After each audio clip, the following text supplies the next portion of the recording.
दोस्तों मज़ा इहा टुटको आहे, हिकिड़ो सिंधियो मशहूरु टुटको आहे त हिकिड़े जवाबदार खे कंहिं जहिड़े सज़ा ॾिनी।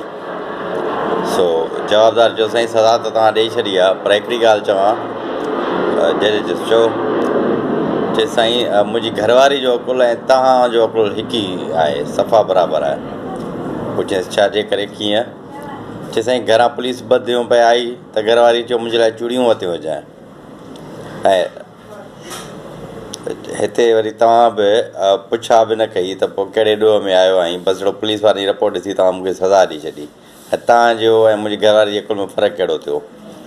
उहा त ख़ैर मज़ा इहो टुटको हुयो, ऐं इहो टुटको तव्हां कंप्लीट कीअं आहे उहो त तव्हां सम्झी विया हूंदव। पर अॼुकल्ह जेके सिंध में आपाशी खाते तरफ़ां जेके कैनालनि ते कब्ज़ा शुरू थी विया आहिनि, उनखां पोइ त इहो पक थी वई आहे त वाक़ई जजनि जो जेको अकुलु आहे उहो पूरो सारो ई आहे।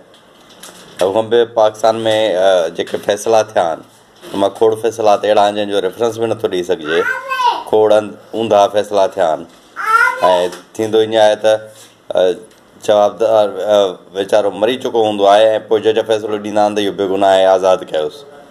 ऐं खोड़ दफ़ा त ईअं थियो आहे त 5 ॾींहंनि जी सज़ा ख़िलाफ़ु कंहिं अपील दाख़िल कराई त 5 साल अपील ते फ़ैसिलो न आयो, 5 ॾींहं जी जेको आहे सज़ा खां बचण लाइ 5 साल सज़ा काटे जवाबदार निकितो। अहिड़ा खोड़ सारा केस असांजे साम्हूं आहिनि, ऐं खोड़ भेरा त पाण जजनि बि एतिराफ़ु कयो आहे त हुनजो अदालती सिस्टम ठीकु न आहे। ऐं हैरानगी जी ॻाल्हि आहे त जजनि खे पंहिंजे कोर्टनि जे अंदरि पंहिंजे साम्हूं थींदड़ करप्शन नज़र नथी अचे। कंहिं बि कोर्ट में जेकॾहिं माण्हू वञे थो पियो त उते ॿियो त ठहियो, कैदियुनि खां बि जेके हथकड़ी लॻल कैदी जेल मां आंदा वेंदा आहिनि उन्हनि खां बि अदालती अमलो रुश्वत वठंदो आहे। जजनि खे उहो त नज़र नथो अचे। तमामु सुठियूं पघारूं हूंदे बि अदालती अमलो इवन 100 रुपयो ताईं बि रिश्वत न आहे छॾींदो।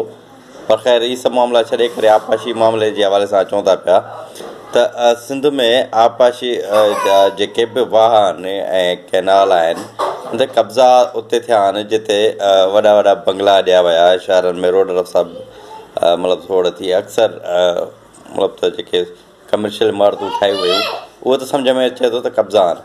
पर हिन जजनि खे ऐं आपाशी खाते खे इहा ॻाल्हि सम्झ में छो नथी अचे त ॻोठनि जे अंदरि जेके झूपड़ा हणी वेहंदा आहिनि माण्हू त उहो को कब्ज़ो न कंदा आहिनि। अक्सर वाहन जे किनारे ते इन करे इहे झूपड़ा हया वेंदा आहिनि, छाकाणि त उते अक्सर फसल आहिनि, हेठि पाणी हूंदो आहे, बंद थोरो वाहन जा कैनालनि जा ऐं शाखुनि जा थोरो मथे हूंदा आहिनि त उते माण्हू अजा अॾे वेही रहंदा आहिनि। ऐं सॼी सिंध में किथे बि के पका घर ॻोठनि में शायदि ई किथे को ठहियलु हुजनि, बाक़ी त अक्सर ॻोठाणनि जा कचा उॾका जेके उॾकियूं दीवारूं आहिनि ऐं कचा घर, कखनि काननि जा घर आहिनि। ऐं हाणे हिन महिल जॾहिं ऑपरेशन कब्ज़नि खिलाफ़ु ऑपरेशन थो हले त उहे अक्सर कचा घर ठाहिया पिया वञनि। सॼी सिंध में वाहन ते ई हमेशह इहे घर ठाहिया वेंदा आहिनि। ऐं हाणे उहे सॼा सिंध में ग़रीबनि जा, मज़दूरनि जा, हारियुनि जा घर ठाहिया पिया वञनि ऐं चयो पियो वञे त कब्ज़ा गिर आहिनि, इहे कब्ज़ा था हटायूं। इंतिहाई हैरानगी जी ॻाल्हि आहे, हिन जजनि खे इहा ख़बर ई नथी पए त हीअ कब्ज़ा गिर न, बल्कि उतां हारी आहिनि जेके आरती तौरु पखा ॾे वेठा आहिनि, झूपड़ा ॾे वेठा आहिनि। ऐं नई इंतिज़ामिया खे इहा सम्झ अचे थी त बाबा शहर में जेके वॾा वॾा बंगला इरीगेशन जे ज़मीनुनि ते ठहियल आहिनि उहे ठाहिणा आहिनि, नई के ॻोठनि में वञी करे कचा झूपड़ा, पखा ऐं कख काननि वारा घर ठाहिणा आहिनि। बसि हिन इंतिज़ामिया खे बि बहानो मिली वियो आहे ऐं वॾनि बंगलनि बदिरां वॾनि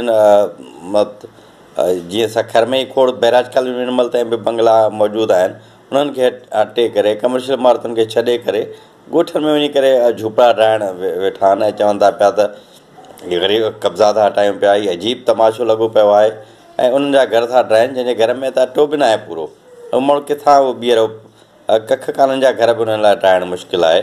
सो जजनि खे सम्झणु खपे त हीउ तमाशो न हुजणु खपे। आपाशी खाते वारनि खां बि पुछाणो कनि त कब्ज़ा पिया हटाइनि या सॼे मामले खे अदालती निज़ाम ते टठोल जो सबबु बणायो वियो आहे। ऐं ॿियो त साॻिया ई जज जेकॾहिं इहो हुकुम था ॾियनि पिया त पोइ इन्हनि जा घर ठाहियो कचा ग़रीबनि जा पुरितनि जा, त पोइ अदालत इहो नथी सम्झे थी सॼा मुतासिर वेंदा केॾांहुं? थींदो इहो त उते ई वेही रहंदा, ज़ाहिरी ॻाल्हि आहे, छो त हुन वटि बि मुतबादिल कोन्हे।